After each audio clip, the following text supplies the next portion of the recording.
Hi friends, నేను మీకు ఈరోజు పుదీనా పెసరపప్పు ఎలా తయారు చేసుకోవాలో చేసి చూపిస్తాను.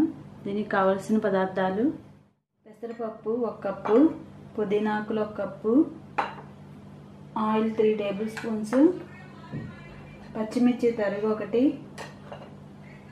నిమ్మరసం 1 స్పూను, కరివేపాకు రెమ్మలు 2, కొత్తిమీర కొద్దిగా, ఇంగువ చిటికెడు, కారం, ఉప్పు, రుచికి సరిపడినంత, పసుపు. ఇప్పుడు ఎలా తయారు చేసుకోవాలి ఇప్పుడు మనం చూద్దాం. ఫస్ట్ మనం ఈ పెసరపప్పుని శుభ్రంగా కడిగి కొన్ని వాటర్ పోసుకొని కొంచెం ఉడికించుకొని పక్కన పెట్టుకోవాలి. ఇప్పుడు నెక్స్ట్ మనం స్టవ్ వెలిగించుకొని బాండి పెట్టుకున్నాం. బాండి వేడైంది కదా, ఇందులో ఆయిల్ వేసుకుందాం.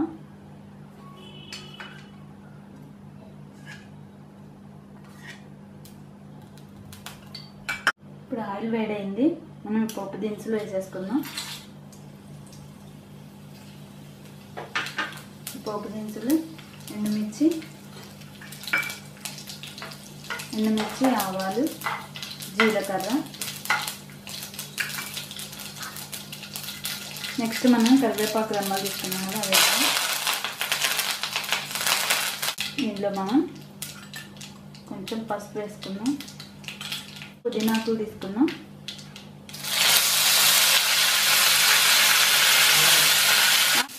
పుదీనాకులు మగ్గేసాయి కదా, ఇప్పుడు మనం ఇందులో కారం,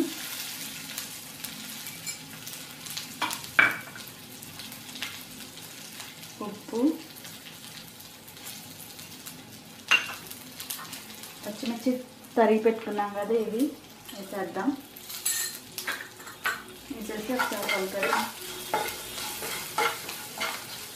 ఓకే అండి, ఇది మగ్గేసింది కదా. ఇప్పుడు మనం ముందుగా తడిగా పెట్టుకున్న పెసరపప్పు ఉంది కదా, 1 కప్పు, దీన్ని వేసేద్దాం.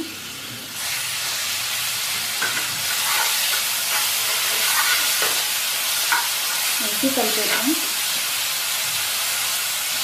ఇందులో కొన్ని వాటర్ యాడ్ చేసుకున్నాం. ఒక 5 నిమిషాలు మగ్గబెట్టేసుకున్నాం. మనం పుదీనా పెసరపప్పు రెడీ అయిపోయింది మన పుదీనా పెసరపప్పు. ఇప్పుడు మనం కొత్తిమీర వేసుకొని